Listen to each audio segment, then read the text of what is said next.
Good morning dear students, this is doctor Ankit Shrivastava. आज हम financial management BBA fourth semester का next topic, हमने theory part थोड़ा सा कवर कर लिया है, इम्पोर्टेंट। और अब हम फाइनेंशियल मैनेजमेंट की यूनिट फर्स्ट का नेक्स्ट टॉपिक जो कि है time value of money,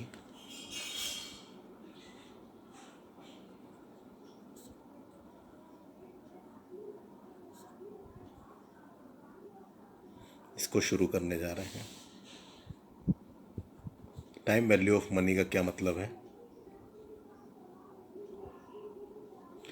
time value of money का सिंपल सा इतना मतलब है कि मनी की एक टाइम वैल्यू भी होती है। मनी की मॉनेटरी वैल्यू के साथ ही एक टाइम वैल्यू भी होती है, जो कि इस बात पर डिपेंड कर रही है कि एक सर्टन अमाउंट किस टाइम पर रिसीव या पे किया जा रहा है, किस टाइम पर रिसीव या पे किया जा रहा है। सपोज़ 100 रुपीज़ टुडे, यानी कि T0, इसको हम डिनोट करते हैं, आज की बात कर रहे हैं। T0 प्लस जो 100 रुपये है, आफ्टर 5 ईयर्स यानी कि at T5 it will not be 100 rupees, it will be less than 100 rupees, it will be less than 100 rupees.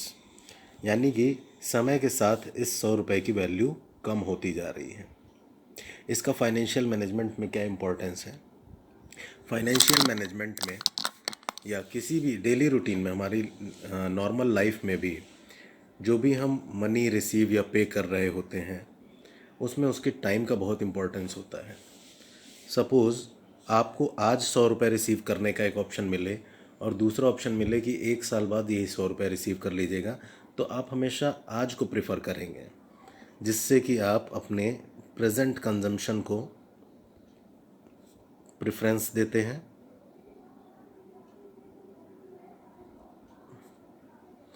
Risk को अवॉइड करते हैं और मैक्सिमम जो वैल्यू होती है वो रिसीव करते हैं। अगर 1 साल बाद या 5 साल बाद आपको 100 रुपये रिसीव करने हो तो इसमें रिस्क रहता है कि 5 साल बाद कितना पैसा मिलेगा, देने वाला रहेगा कि नहीं रहेगा, या किस जगह रहेगा। ये एक तो रिस्क है ही। इसके साथ ही इन्फ्लेशन की वजह से, ड्यू टू इन्फ्लेशन, इस पैसे की वैल्यू कम होती जा रही है। ठीक है, प्रेजेंट कंजम्पशन या प्रेजेंट इन्वेस्टमेंट हम टर्म यूज़ करेंगे, क्योंकि अगर आज आप रिसीव कर लेते हैं ये 100 रुपीज़, तो आप इसको या तो कंज्यूम कर सकते हैं या किसी स्कीम में इन्वेस्ट कर सकते हैं, कहीं मार्केट में इन्वेस्ट कर सकते हैं, जिससे कि 5 साल में ये 100 रुपये बढ़ जाएगा। ठीक है, तो टाइम वैल्यू ऑफ मनी का सिंपल सा ही कॉन्सेप्ट है कि आज जो पैसे की वैल्यू है कुछ समय बाद वो नहीं रहेगी। अब इसको कैलकुलेट करने का सिंपल सा 2 प्रोसीजर होते हैं, 2 चीज़ें यहाँ पे, 2 कॉन्सेप्ट हैं। पहला है कंपाउंडिंग और दूसरा है डिस्काउंटिंग। कंपाउंडिंग आपने फाइनेंशियल मैथमेटिक्स में पढ़ रखा है, या नहीं भी पढ़ा है तो मैं फिर से बता देता हूँ कि जब हम किसी प्रेजेंट अमाउंट की, प्रेजेंट या प्रिंसिपल की फ्यूचर वैल्यू कैलकुलेट कर रहे होते हैं, तो हम फॉर्मूला अप्लाई करते हैं, A = P × 1 + R/100⁴ n। ठीक है, ये क्या किया हमने फ्यूचर वैल्यू कैलकुलेट करी है एक प्रेजेंट अमाउंट की या प्रिंसिपल की। तो हम इसको इस तरह से भी लिख सकते हैं कि हमने एक प्रेजेंट वैल्यू थी, हमारे पास एक प्रिंसिपल था जिसको हमने कुछ साल के लिए, n ईयर्स के लिए हमने इन्वेस्ट किया, जिस पर हमें R रेट से इंटरेस्ट मिला, और कुछ समय बाद या n ईयर्स बाद ये फ्यूचर वैल्यू कितनी होगी। ठीक है, डिस्काउंटिंग इसका रिवर्स प्रोसीजर है। पहली चीज़ यहाँ पर हमने क्या किया कि आज जो हमारे पास है उसकी कुछ समय बाद कितनी वैल्यू होगी। ठीक है, इसका रिवर्स प्रोसीजर है डिस्काउंटिंग। ये डिस्काउंट वो डिस्काउंट नहीं है जो आप शॉपिंग करने पर मिलता है, ये वो डिस्काउंट नहीं है।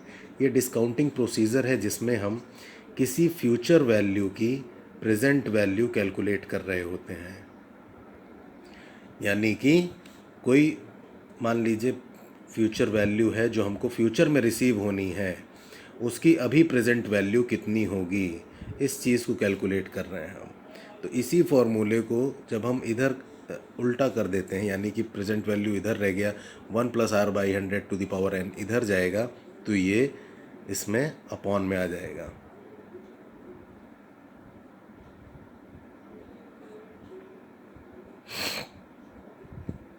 ओके, तो ये दोनों ही concept time value of money में बहुत ही इंपॉर्टेंट रोल प्ले करते हैं। इन्हीं की हेल्प से हम time value of money calculate करते हैं।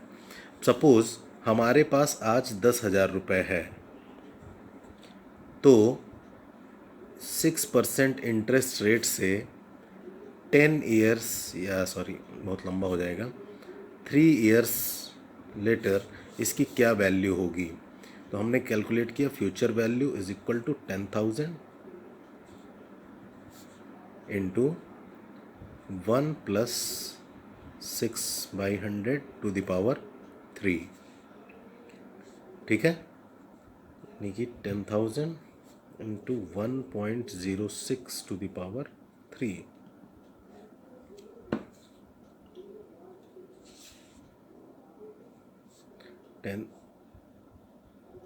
10,000 इंटू 1.06⁻3, 11,910, 11,910 रुपये 16 पैसे। ये हमारी 10,000 रुपये की फ्यूचर वैल्यू आई। जो आज 10,000 रुपये हमारे पास है, ये 3 साल बाद 6% के रेट से 11,910 रुपये हो जाना चाहिए। अभी इंटरेस्ट रेट का कॉन्सेप्ट यहाँ पर क्यों आया? आप कहोगे कि इंटरेस्ट हमें कोई नहीं दे रहा है, तो हम कैसे करेंगे? अगर हम पैसा इन्वेस्ट नहीं करते हैं, कहीं हमको इंटरेस्ट नहीं भी मिल रहा है, तो भी ये एक बेस रेट होता है जो हम कैलकुलेशन के लिए यूज़ कर सकते हैं, कि एक उम्मीद होती है कि अगर आप पैसा इन्वेस्ट कर दें तो आपको इतना इंटरेस्ट मिल जाएगा। तो वो आपकी required rate of return depend करता है कि आपका कितना है। किसी को 6% रिक्वायर्ड होगा, किसी को 8, किसी को 10, बिल्कुल सबका अलग अलग होगा और सबका आंसर अलग आएगा। यानी कि अगर कोई पर्सन 6% रिक्वायर्ड रेट चाह रहा हो और 10,000 रुपये उसके पास हो, तो आफ्टर 3 ईयर्स उसको एटलीस्ट 11,910 रुपये मिलने चाहिए। ठीक है, सेम इसी तरह इसका जब हम रिवर्स प्रोसीजर अप्लाई करते हैं, यानी कि आफ्टर 3 ईयर्स हमको अगर आफ्टर 3 ईयर्स हमें 10,000 रुपीज़ रिसीव होने हैं और हमारा rate of required rate of return 6% है, तो इसकी आज वैल्यू क्या होगी? आज इसकी वैल्यू क्या होगी, ये हम कैलकुलेट कर लेते हैं। Present value of this 10,000 rupees, formula क्या था हमारा? 1+r/100⁻n, यानी कि 1.06⁻3। 1.06⁻3 आया था 1.191। ये हो जाएगा हमारा 10,000 डिवाइडेड बाई 1.191। ठीक है, हम 10,000 को 1.191 से डिवाइड कर लें तो आ जाएगा 8,396 रुपीज़ 30 पैसे।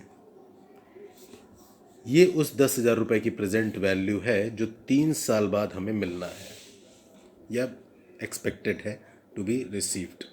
फाइनेंशियल मैनेजमेंट में ज़्यादातर डिसीजंस एस्टिमेशन के बेसिस पर होते हैं। अब अगर हम अपनी फर्स्ट यूनिट के लास्ट टॉपिक को देखें, जो कि है कैपिटल बजटिंग, या जिसके लिए तो टॉपिक जो हमारा फर्स्ट यूनिट का है कैपिटल बजटिंग, या जिसको हम इन्वेस्टमेंट डिसीजंस कहते हैं, इन्वेस्टमेंट डिसीजंस और कैपिटल बजटिंग डिसीजंस।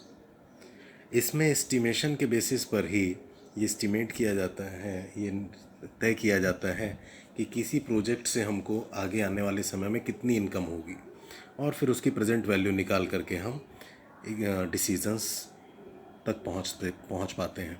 इसलिए टाइम वैल्यू ऑफ मनी की बहुत इंपॉर्टेंस है फाइनेंशियल मैनेजमेंट में। ना सिर्फ फाइनेंशियल मैनेजमेंट में, बल्कि फाइनेंस रिलेटेड जितनी भी इंडस्ट्रीज़ हैं उनमें, उन सभी में कंपाउंडिंग और डिस्काउंटिंग का बहुत ही इम्पोर्टेंट रोल होता है। चाहे वो इंश्योरेंस इंडस्ट्री हो, या म्यूचुअल फंड इंडस्ट्री हो, या कैपिटल मार्केट हो, या आपका फाइनेंशियल मैनेजमेंट हो, हर जगह टाइम वैल्यू ऑफ मनी की बहुत ही ज़्यादा इंपॉर्टेंस है, जिसमें कंपाउंडिंग और डिस्काउंटिंग दो बहुत ही ज़्यादा इंपॉर्टेंट कॉन्सेप्ट्स हैं।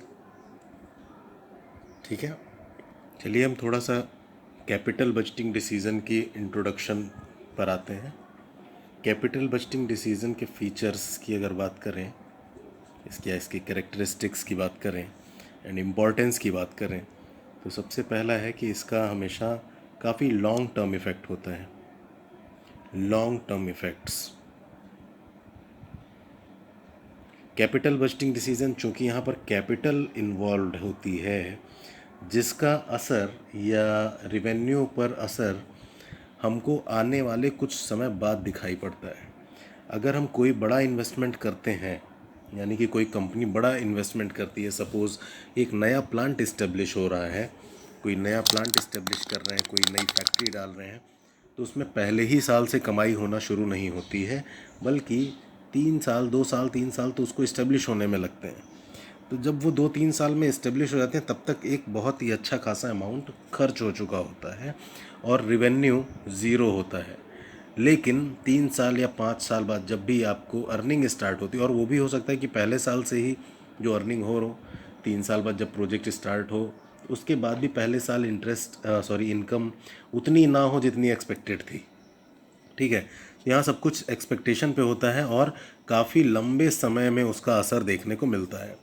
रिसर्च एंड डेवलपमेंट में जो खर्च किया जाता है, कैपिटल इन्वेस्ट की जाती है, उसका असर 10 साल 15 साल बाद भी देखने को मिल सकता है। ठीक है, उसी तरह से सारे कैपिटल बजटिंग डिसीज़न का एक लॉन्ग टर्म इफेक्ट होता है। दूसरा है कि सब्सटेंशियल अमाउंट या substantial commitments. In terms of amount, जब हम इन्वेस्टमेंट की बात कर रहे हैं, कैपिटल बजटिंग, कैपिटल की बात हो रही है, तो ये सब्सटेंशियल, बहुत ही हैवी, ह्यूज अमाउंट्स होते हैं, ह्यूज फंड्स होते हैं जिनका यूज़ किया जाता है। यानी कि यहाँ पर बहुत ही ज़्यादा ह्यूज फंड्स इन्वॉल्व होते हैं।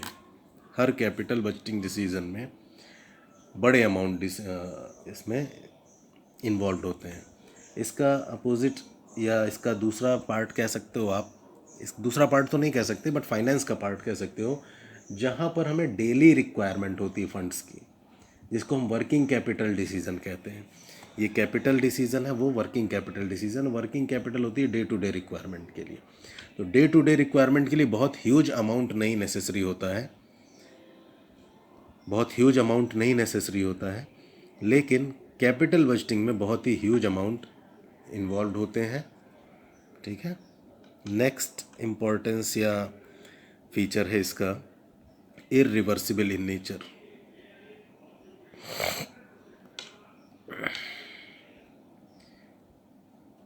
कैपिटल बजटिंग डिसीजन का नेचर इररिवर्सिबल होता है, जिसको रिवर्स नहीं किया जा सकता। रिवर्स ना कर पाने से मतलब ये है कि रिवर्स अगर कर भी दिया, यानी कि हो सकता है कि आप इसको रिवर्स कर दें, लेकिन इन दैट केस आपको एक बहुत ही ह्यूज लॉस बियर करना पड़ेगा। आपने मान लीजिए एक कंपनी ने एक फैक्ट्री इस्टेब्लिश करने का, एक प्लांट इस्टेब्लिश करने के लिए इन्वेस्टमेंट किया 10 करोड़ रुपए का।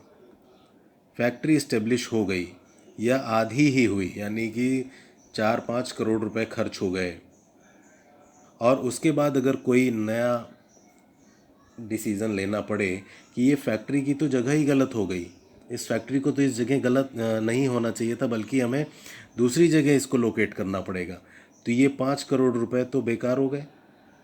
या नहीं भी बेकार हुए तो एटलीस्ट लॉस तो होगा ही, पूरा पूरा 5 करोड़ तो आप नहीं रिकवर कर पाओगे। आपने वहाँ ज़मीन खरीदी होगी, कंपनी ने वहाँ ज़मीन खरीदी होगी, बिल्डिंग मटेरियल पहुँचाया होगा, बिल्डिंग खड़ी की होगी, और प्लांट में मशीनरी वगैरह इस्टेब्लिश की तो आप मशीनरी को रिकवर कर लोगे, बाकी आप लैंड और जो लेबर में चला गया या आपने जो बिल्डिंग खड़ी कर दी आप उसको दूसरी जगह नहीं ले जा सकते हो। ठीक है, तो कैपिटल बजटिंग डिसीजन इरिवर्सिबल होते हैं इन नेचर। ठीक है, एंड इनका फोर्थ जो बहुत ही इम्पॉर्टेंट एक फीचर है that is they affect the capacity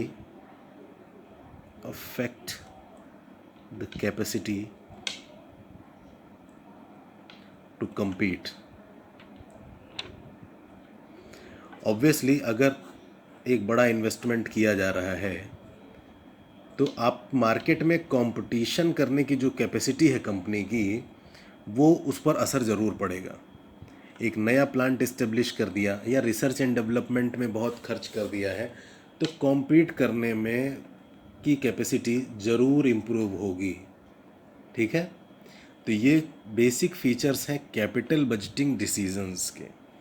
अब हम लोग बात कर लेते हैं कि इसमें प्रॉब्लम कहाँ आती है, दिक्कत कहाँ आती है।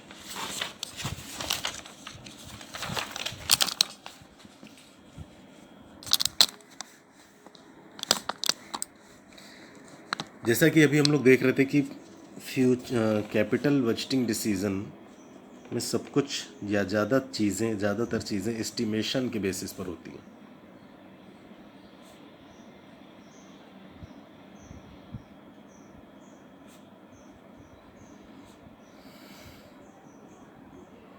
Problems in capital budgeting decisions या difficulties in capital budgeting decisions किसी भी नाम से आपसे एग्ज़ाम में पूछा जा सकता है। Difficulties in capital budgeting decisions, तो जब एस्टिमेशन के बेसिस पर हम ये डिसाइड कर रहे हैं या एस्टिमेट कर रहे हैं कि आने वाले टाइम में हमको किसी प्रोजेक्ट से कितनी इनकम होगी, तो सबसे पहली प्रॉब्लम आएगी कि फ्यूचर इज़ अनसर्टेन। हम एग्जैक्टली प्रेडिक्ट नहीं कर सकते हैं आने वाले समय के बारे में। ठीक है, तो आगे आने वाले समय में 4 साल 5 साल 10 साल बाद कितना इनकम होगी किसी प्रोजेक्ट से या किसी इन्वेस्टमेंट से कितना रिटर्न मिलेगा, इस बात की कोई भी निश्चितता नहीं है। फ्यूचर इज़ अनसर्टेन, तो ये एक काफ़ी बड़ी प्रॉब्लम है कैपिटल बजटिंग डिसीजन से में। दूसरा है टाइम एलिमेंट।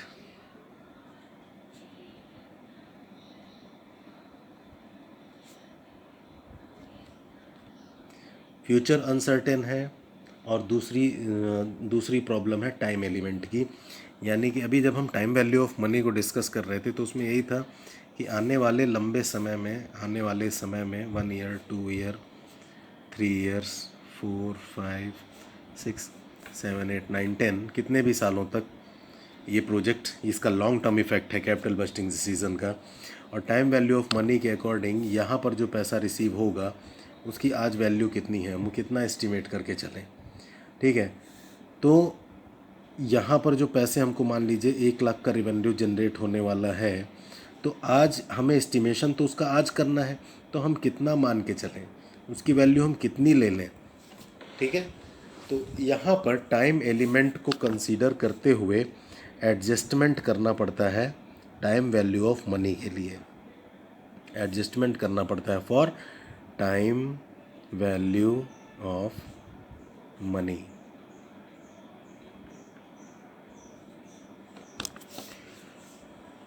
और तीसरा जो सबसे इम्पोर्टेंट सबसे बड़ी प्रॉब्लम आती है that is measurement. Measurement related problem. Measurement से मतलब है किस चीज़ को मेज़र करना है।